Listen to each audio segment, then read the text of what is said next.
Good evening, thanks for joining me in this video.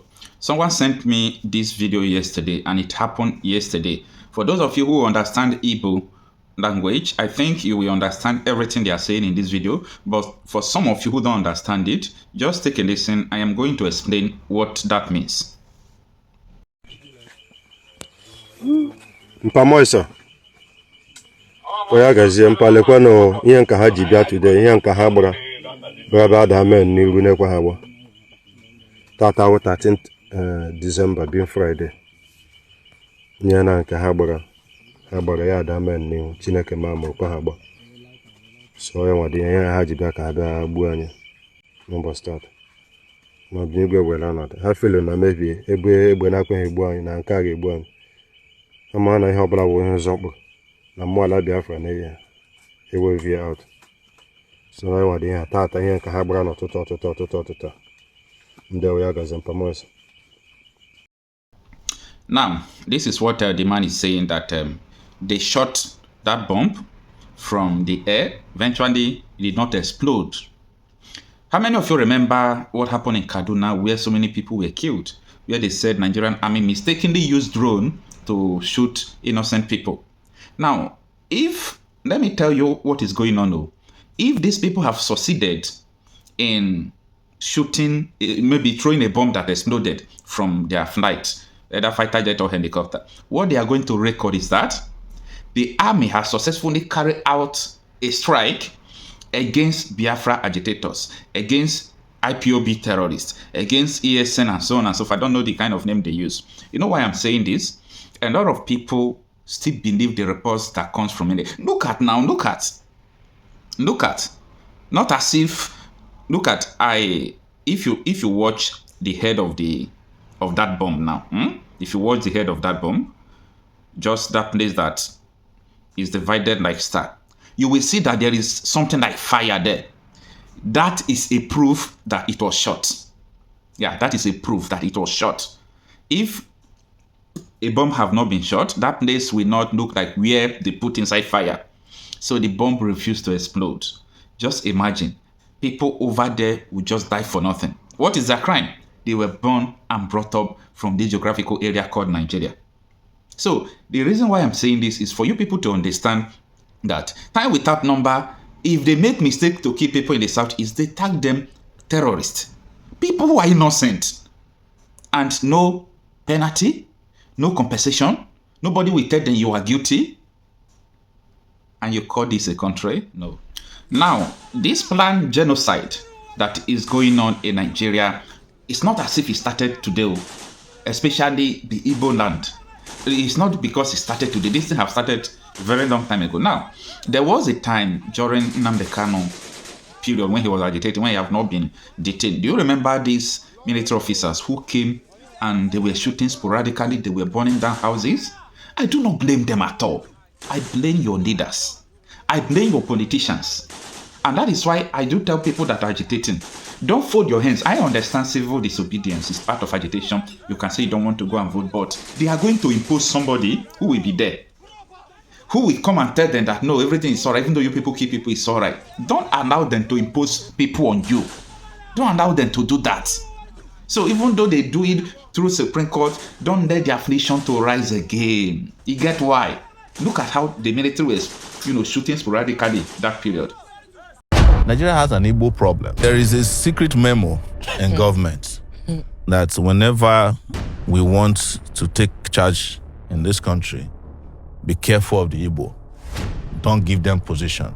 Don't give them opportunity. Otherwise, they will over. For an Igbo man to survive in Nigeria, as it is currently put together, Nigeria must break. Wait, the meeting you had with Nnamdi Kanu. Yes. You are telling us now that Nnamdi Kanu... Don't you know what happened, the called pogrom in this country, where people were slaughtered and their bodies and their heads placed inside the train going down south? Even our parents. Wow. Tell us, Igbo, in 2024, detaining Nnamdi Kanu against all the court orders, against all the court rulings. There's a global interest to keep Nigeria the way it is. So that, yes, global interest. Oil can keep flowing in direction of multinationals. There are people whose interest is to make sure Nigeria doesn't progress, so that the black man will not find his feet globally. Oh. So anybody who is also fighting them here, you are fighting that global economic interest. And that is what was clear to us during Ken Saro-Wiwa's death.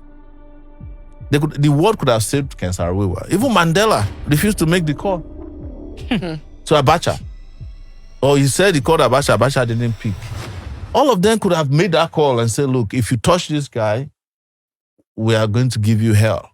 But because, Ken Saro-Wiwa went and pressed the red button, which is oil. Do you know why Ogoni land has over 62 billion cubic feet of gas? 62 billion. This is not even oil, Gas. Because what most people don't understand is that oil is going out of business. But gas is going to be around for a long time. Yes. So that is what they're interested in protecting. And the guy who starts saying, we own the thing, I would say, what's your problem now, guy, man? And they finished him. Global conspiracy. It's the same thing they did to Kanu now. How do you think that Kanu was kidnapped in Kenya and brought to Nigeria, and there's no manifest of the plane that brought him to today? Even judges cannot ask for it. How did he get to Nigeria from Kenya? Who was the person who abducted him from the underground garage? If you go and ask Tinubu now that he promised you something, he can completely deny that he never promised, because he never went to any debate. He did not do any interviews. Not even with his own TV station did he interview with during the election. Do you have any sort of relationship with him, the president? No. If you have relationship with them, they don't even have to tell people. One of their assistants will put it out. Say, which kind Sowore be that? Common text message where Idris Abdul Karim sent to Koyamo. Release them. just WhatsApp messages where people they take play. Yeah, they go release them now. Say, which kind Sowore be that we don't see them for our area before now. Person we just come collect money, so I've only met Tinubu twice in my life. First in 1999, and then the second time was during the Presidential Peace Committee that we had in 2023, where he sat next to me. I And then he was. I think he shared it. I saw the video. He was struggling to have my program with him, and I said to him, because when he came in, he said, President Sowore. I was like, he called you a president. Yes, now no, they don't have problem with that. Is what the Yoruba say, they just look at you like these crazy people. Let's call them whatever they want them to, to call them. And then President he Sowore stretched his hand, not his right hand, but his left hand to shake hand with me. So I quickly, just because if it was photographed, they can say that maybe we are in some kind of secret call together. And it might even make this assertion to be more, legit. That, don't you see that they shook hands? They get some kind of way. Yeah, they will say they'll be Ogboni. The Igbo man learned that the government has nothing for him. So he learned to survive on his own. You will rarely ever find an Igbo man applying to the civil service or looking for salary job. So the average one, even the ones I went to university with, they will go and attach themselves to somebody in the market. They will learn a trade. So they learned to do without government. They learned to discount the government completely, which means that the Igbo man is better equipped than any other Nigerian to cope with our current circumstances, where the government has become completely useless. The Igbo man was already prepared for the uselessness of the government. So now that he is prepared for it, and everybody else have now decided to stigmatize the Igbo man, I can't blame the Igbo man for turning around and saying, it's none of my business, enjoy your government. He didn't enjoy anything from the government before.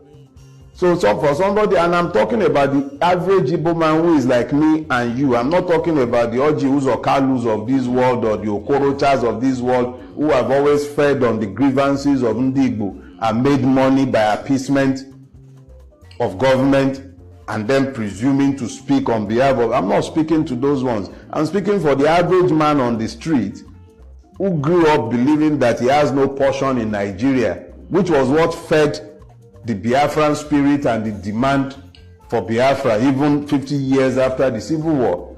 So I'm not speaking to the man on the street of Ala Igbo. I'm not speaking to the trader in Alaba or at Aspanda or at Ladipo. All those ones, they have always lived with the mentality of being victims of the system. So when a victim of the system is telling you, leave me out of your protest, go and deal, because he wasn't gaining anything from the system in the first place. So if he wasn't gaining anything from the system in the first place, he has nothing to lose if the situation becomes, the only thing that is happening now is that more victims are being recruited into the Nigerian mess. So why should he, who was always a victim, further victimize himself by joining those he believes are responsible for his victimhood? If you like, steal all the money in the world, you still take that money to a market to go and buy something. And who will you find in the market when you get there? You find the Igbo man there.